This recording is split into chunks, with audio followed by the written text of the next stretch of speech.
All right, Burgundy and Gold Nation, before we get into this episode, I have to ask, man, please subscribe to this channel. This channel needs your support. We're going to build this channel from the ground up. I'm bringing you weekly Commander content. All you have to do is subscribe. And the best thing about subscribing, it's absolutely free. It won't cost you 1 penny. All right, Nation, let's get into it. Burgundy and Gold Nation, this is Commanders Talk. And it's your boy T-May back in the building. On this episode, defensive end Trey Hendrickson to the Commanders has surfaced yet again. ESPN put out a trade package that could land a Pro Bowl pass rusher in Washington, D.C. The Bengals would get defensive tackle Johnny Newton, a third-round pick in 2026, and a seventh-round pick in 2027. The Commanders would get defensive end Trey Hendrickson. I will pull the trigger on this deal. I'm telling you, this deal makes all the sense in the world. It says on this write-up, ESPN, Washington is in a win-now mode, but Dorrance Armstrong is their best edge rusher, which is true. Adding Hendrickson will record the second-best pass rush win rate at edge last season at 24%. It would be a huge boost for this team, man. But it says losing Newton would make this old defense even older, which is true. The Commanders have a strong veteran option with Deron Payne and Javon Kinlaw and Dietrich Wise, who can move inside when needed.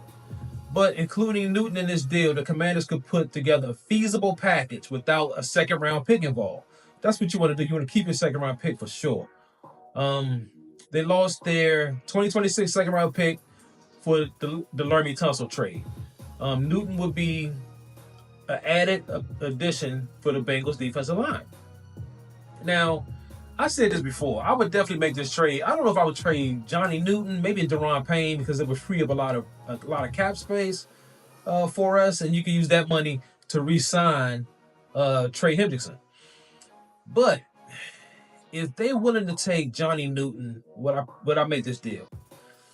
And I'm gonna say yes. I'm gonna tell you why. Defense wins championships. You have to put pressure on the quarterback. And with this team, the Commanders, you cannot pressure the quarterback unless you run a lot of stunts and that kind of stuff, a lot of blitzes and that kind of stuff. You don't have a natural pass rusher on this team. Now, with Dante Fowler Jr. gone, your best pass rusher now is Dorrance Armstrong. Last year, he only had 5.5 sacks.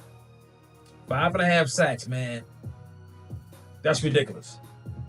If you want to win a championship, you got to have a guy that can get you way more than 5.5 sacks, man. 5.5 sacks is not going to get it done. Now, I'm going to give you 5 reasons why they should trade for Trey Hendrickson. I'm going to give you 5 reasons. Let's check out graph number 1. Trey Hendrickson pressures 53. He's tied for second in the NFL. Pressure rate, 18.5%. First. Turnovers caused by pressures, 5. He's tied for first. Sacks, 10.5 on the average. He's tied for 5th. Now, last year and the year before, he had 17.5 sacks in both those 2 seasons. That's production right there. Okay? Put up the second graph. Pressure rate leaders since 2017. Trey Hendrickson ranks number 1 with 16.3%. That's even better than the boy y'all wanted from Cleveland, Myles Garrett. Everybody was on Myles Garrett. Myles Garrett. Now, okay, Trey Hendrickson is not Myles Garrett, of course. But who is? It's not a lot of Myles Garretts in the NFL. But if you get a Trey Hendrickson that can give you 17.5, even if he give you 12.5 sacks, that's still better than anybody you got on this roster right now. All right? So let's take a look at this other graph here. QB pressure leaders. 2024 is last season. Number 1, Trey Hendrickson. 92. 18.9%. Okay? Look at your boy Myles Garrett. 3rd. The guy y'all wanted here. You would trade the house for and give him tons of money.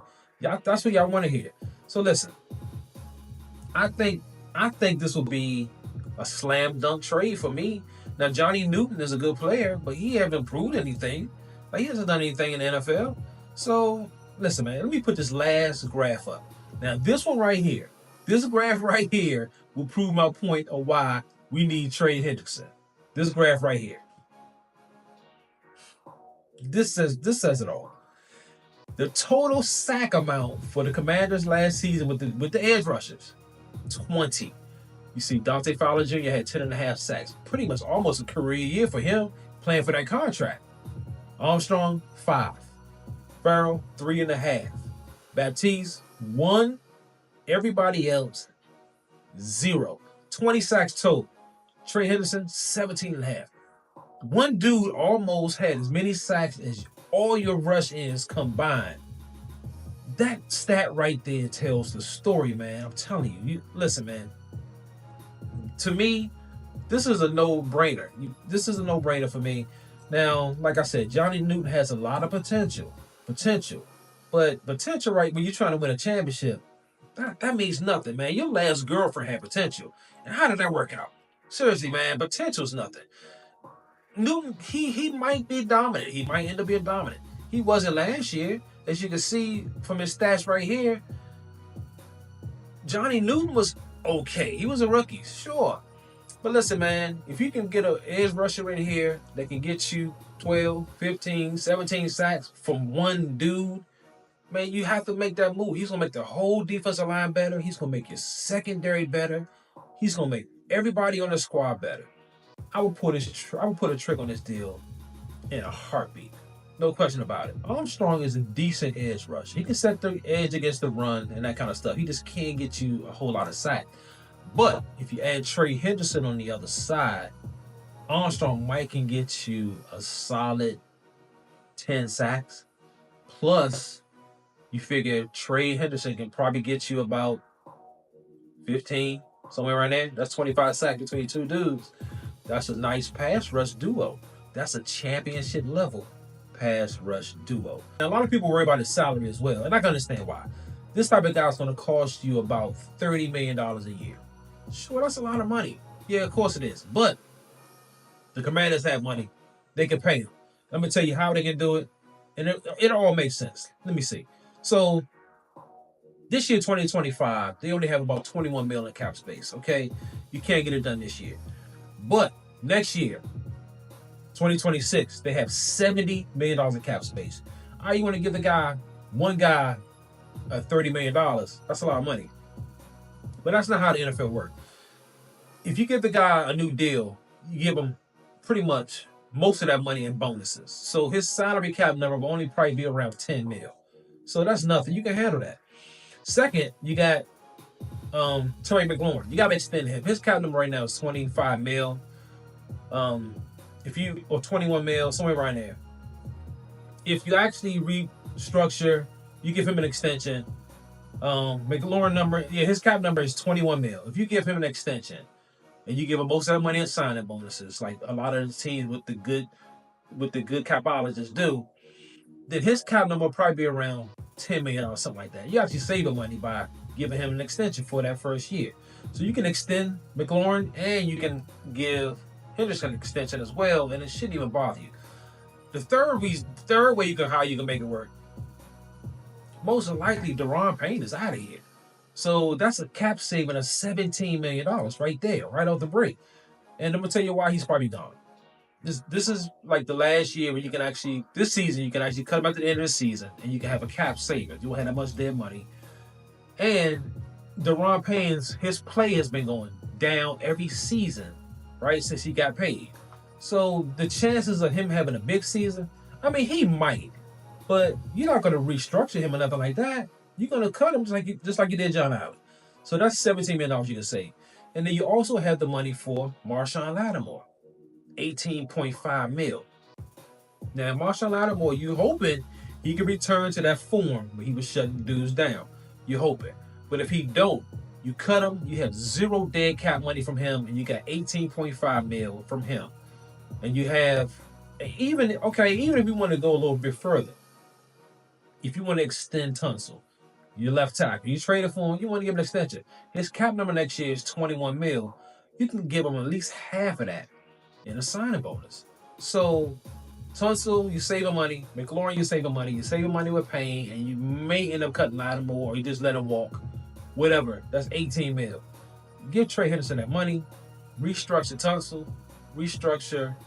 Give Trey McLaurin an extension. And you might, even if you want to keep Lattimore, just restructure his deal so it's more cap friendly. That's all. If you have a good cap out, how do you think these teams in the NFL are making these deals work? They got some good dudes in their capologists, man, outstanding dudes. Like, they know how to make these deals work to where you give people money up front on some contracts, you give people money in the rear of some contract, and they kind of even themselves out. Sometimes they hit in the middle, and then you may have to cut some dudes. But what you do is you cut the older dudes, like how you do like a John Allen, Deron Payne, that type of stuff. And you just make it work, man. If you got smart guys in the front office, you can make all these deals work. It shouldn't be an issue. So, listen, man. I will get this deal done in a heartbeat. Defense wins championships. We all know that. I would get it done. Scared GMs, scared to make a move like this, you won't win nothing. You would never win a Super Bowl being afraid to make a move. You make a move. Hey, if it blow up, it just blow up. It's no big deal. It's not the end of the world. I mean, you can rebound from this. A lot of good teams rebound from stuff like this. Would I trade for Trey Hendrickson? Would I give him Johnny Newton? Yes, no doubt about it. All right, Nation, let's end this episode, man. I appreciate y'all for chiming in. Man, get in that comment section. Let me know. Would you pull the trigger on this deal? Basically sending defensive tackle Johnny Newton to the Bengals for defensive end Trey Hendrickson. Would you make this deal or not? I would. Also, if you can bang the like button, bang the notification bell, man, please subscribe. This channel needs your support. And if you can, please donate to the machine. If you made it to the end of this episode, I owe you a drink, baby. Salute.